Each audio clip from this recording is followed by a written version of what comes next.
And in fact, Bob Alexander's come onto the field now and is going to be under center on this next play. All right, there we go. We'll see if that is a change throughout the course of the year. Alexander, who does not throw the ball much, his main job is to read and find which of the three options the best on each particular play. Out of the timeout, a fake, and it's Gaddis who ran into one of his linemen before powering across the 50.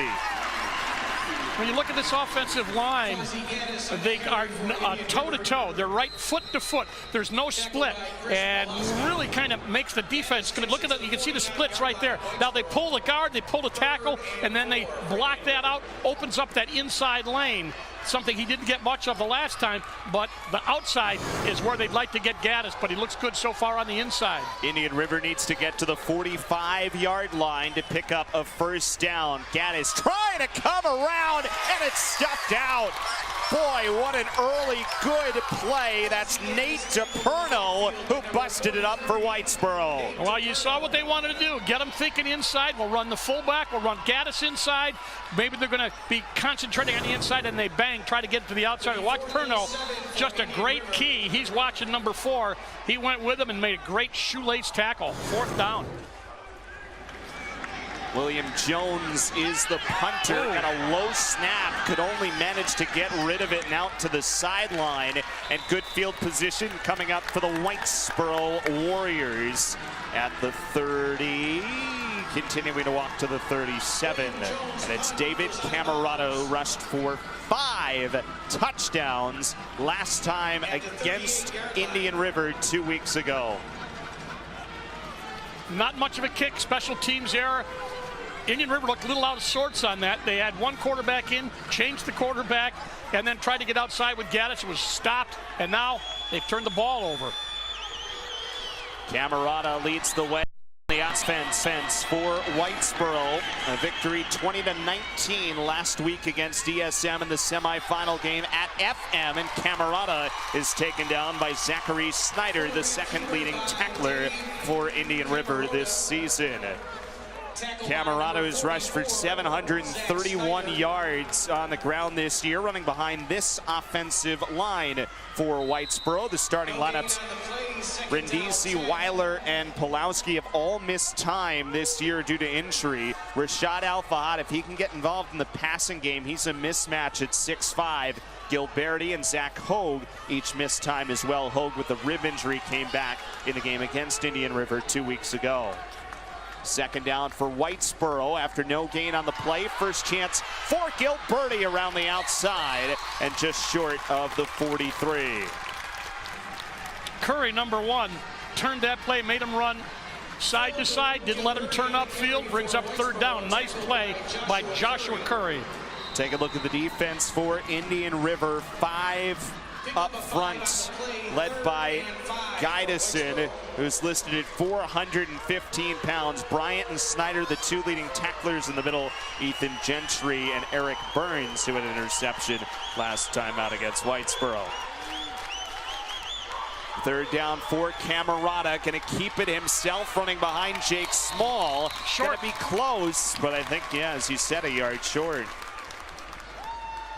Camerata, who did not play in the opener, did not have enough practices in preseason due to an injury from the baseball season, but he has been back ever since, leading the way.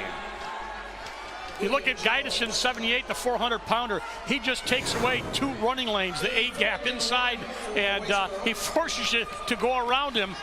They've got about a half a yard to go. 4th down, I formation for Whitesboro. Gilberti gonna get the first down and a whole lot more to the 46-yard line. One of the things I said 2 weeks ago was how impressed I was with the offensive line play of Whitesboro. You watch the blocking, they really come off the ball, stay on their blocks, then look downfield. See that right there? They are looking downfield to hit somebody else. That's Ryan Waters, wide receiver, downfield blocking. So first down for the 46-yard line, and now it looks like Whitesboro will take a timeout. So each team has used a timeout on its first offensive possession here in the Section 3 Class A final. A rematch of last year's final, 17-7 the final score, with Whitesboro picking up the win.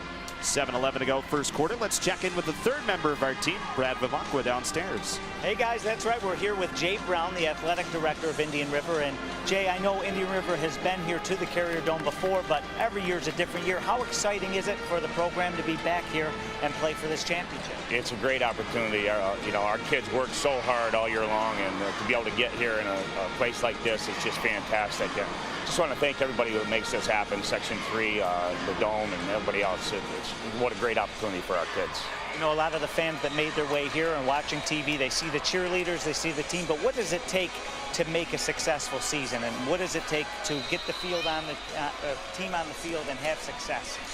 These coaches put these kids to work. The season will end, I'll give a little break, and then they get right in the weight room, and they're working all summer long. Passing camps, you name it, they're working all year long right now to get it back here.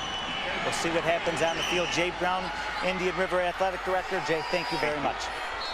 Quite a fight for the football as Gilberti gets to the 41. Brad, thank you. Gilberti, a power runner who will factor on offense and on defense. 135 yards short of 1,000 for this 2017 season for the senior. You see that line coming off, just making those initial holes, and then Gilberti, he is so tough as a runner. He will get that yards after initial contact. You see what he did there. He got enough. There wasn't much there. He got 3 or 4 yards. Officially marked at the 42-yard line. A lot of guys in the box for Indian River. Everybody up looking for the run. It's Waters who gets to the 40-yard line. And he'll set up third down and about 4 yards. Got him across to the 39. That's a pretty good size offensive line. Ironically, the guy named Small is the smallest guy on the line. They average about 250. You see the puller got out, but the linebacker stepped up, read that perfectly, stepped in the gap and filled the gap. That's what he's supposed to do. Third down and about 3. Al-Fahad coming to the near side of your screen. The 6'5" wide receiver matched up against Burns. Camerata going to keep it, running behind Gilberti, and once again looks like he's about a yard short. Depends on the placement. I don't know if his knee went down. He reached out with the ball, but I think he's going to be, his knee was down maybe a yard short, half a yard. Whitesboro, who is taking a lot of time early on in this first quarter, running the play clock all the way down. Let's see if they do so again here, all the way down to 5:27 remaining in the first quarter. Second drive overall, first for Whitesboro, and it will be a second fourth down attempt. Whitesboro converted earlier with Gilberti. Need a yard. Get to the 36. Camerata looked like maybe a broken play at first. Knocked back right at the line needed. Depends on the spot. The near side official came in at the 35, which would be enough. And if that's the spot, it is a first down. They don't even have to measure. You're right. You're absolutely right. He stepped up as soon as he went out. It was a good call. Watch his forward motion here. He's going to get right there. That's where he would. That's the line. It was a good call. He got knocked back, but ball control here for Whitesboro.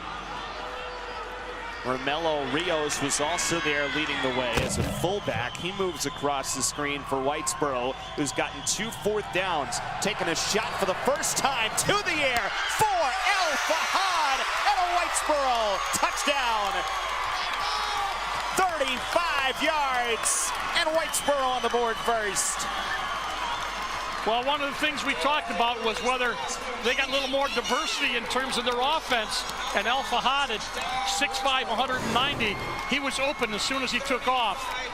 And just a nice looking ball by Camerata. He is a big target. He plays even bigger than 6'5". Good defensive player also. So they open up with a passing game. On that play, touchdown. Zach Shaler, the long snapper. Nate DiPerno will hold for Joey Panuccio. No good on the extra point, but the touchdown to make it 6-0. We mentioned it. fourth quarter last week, JD found some success throwing the ball against Indian River. First attempt to go to the air on a 35-yard touchdown. He was